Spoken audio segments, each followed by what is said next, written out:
So today we're here to recognize that not everything that's going on in the United States of America is to our liking. And we want to change America. And we start changing America by changing the villages.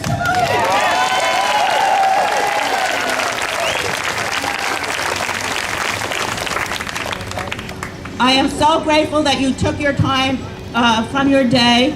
Not everybody in the villages is me first. Not everybody just plays golf. When there's an emergency, I know that you come through, and you are coming through in a big way for the children. At this point, it's my pleasure to introduce Imam Sykes, the director of Islam Incorporated. Let's have a hand for Imam Sykes.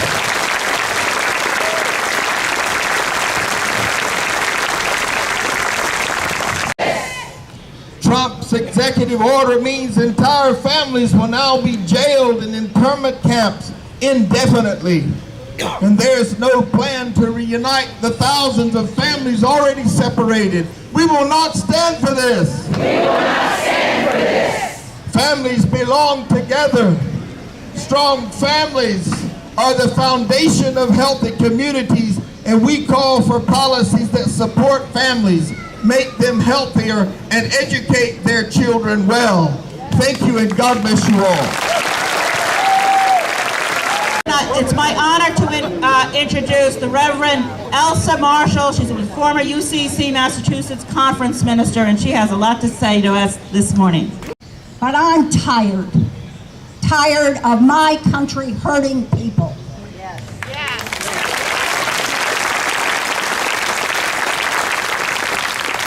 I am tired of calling my representatives. I am tired of ranting and raving and crying and debating and strategizing and posting and speaking out and hoping to God it makes a difference. Yes, I am tired.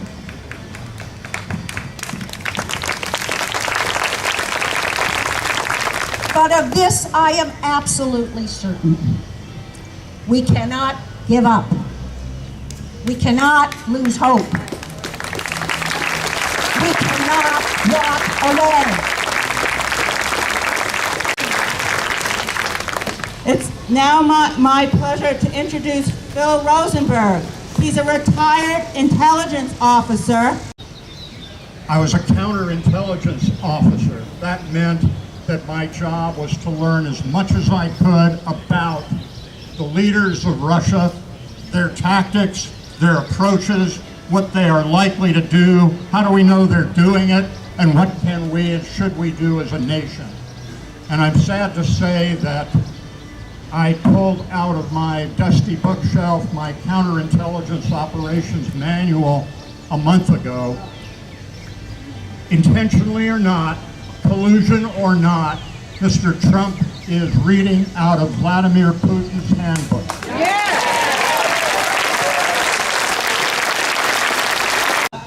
Pastor Bruce Edwards, he works at Resurrection House, and he's going to bring the voice of the farm worker community into today's proceeding. In Plant City, Florida, 12 years ago, they rounded up 470 farm workers right before all the strawberries got ripe. $3 million worth of strawberries died in the field. Guess who has never raided those fields till after picking season since then? And guess why? Because the politicians know how to play this game. So it's okay if you want to be mad at Trump. There is plenty to be mad at. But this problem is bigger than our president. If there's a senator or a representative that will not do something about this problem, you need to put somebody else in there that will.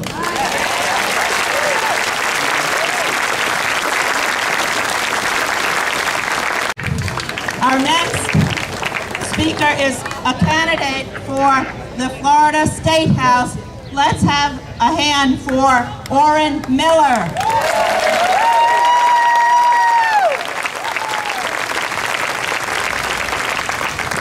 First of all, thank you, all of you, for showing up today. This is much appreciated. My name is Orrin Miller. I want to be your representative. I wanted to make a sign that was very simple. It says, families belong together. I thought if I kept it simple enough, people in Tallahassee and people in Washington, D.C. could understand it. When I was in school, I took many history classes. They all said this country was founded on immigrants. This country was founded on people seeking asylum in the United States. I, in 50 years, have not seen government overreach so bad as to separate children from parents.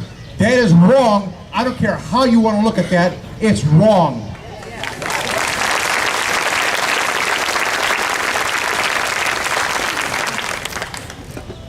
If your moral compass is so dysfunctional that you think it's okay to separate children and families, you need to turn your moral compass in and get it recalibrated.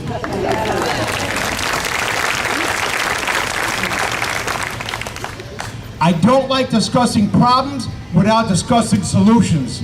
We've done atrocities against these families. We need to now spend the time, the effort, and the energy, and the money to put those families back together again, no matter what it takes.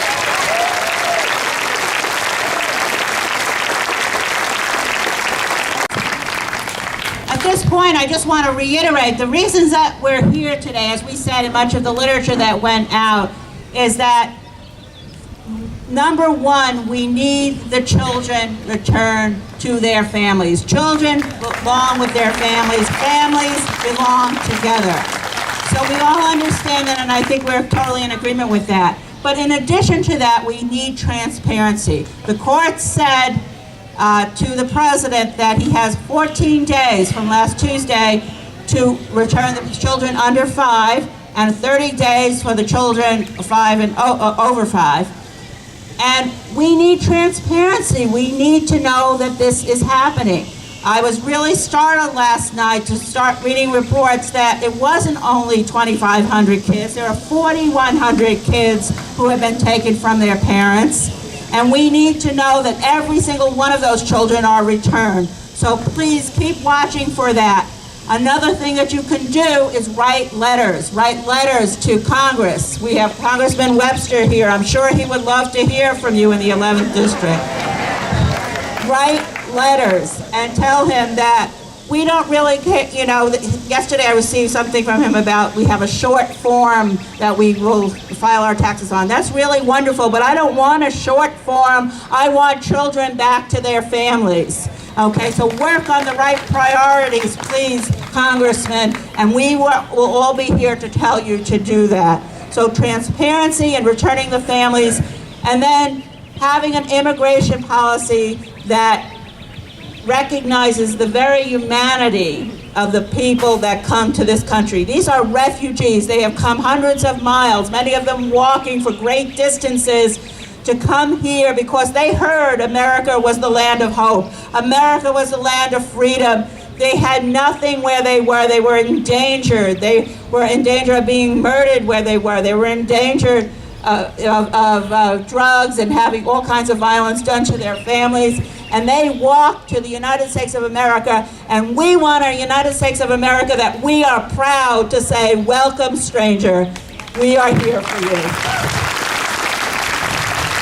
Here, say it loud, say it clear. Immigrants are welcome here. Say it loud, say it clear. Immigrants are welcome here. Say it loud, say it clear. Refugees are welcome here. Say it loud, say it clear. Refugees are welcome here. Say it loud, say it clear. Refugees are welcome here. Say it loud, say it clear. Refugees are welcome here. Say it loud, say it clear. Refugees are welcome here. Say it loud, say it clear. Refugees are welcome here. Say it loud, say it clear. Refugees are welcome here. Say it loud, say it clear.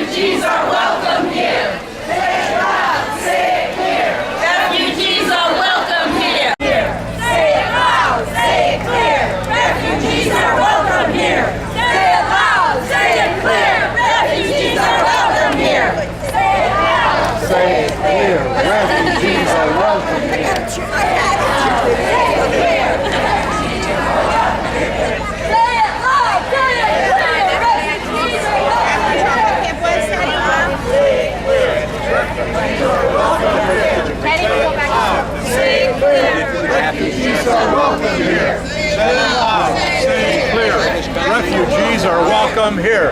Say it loud. Say it clear. Refugees are welcome here.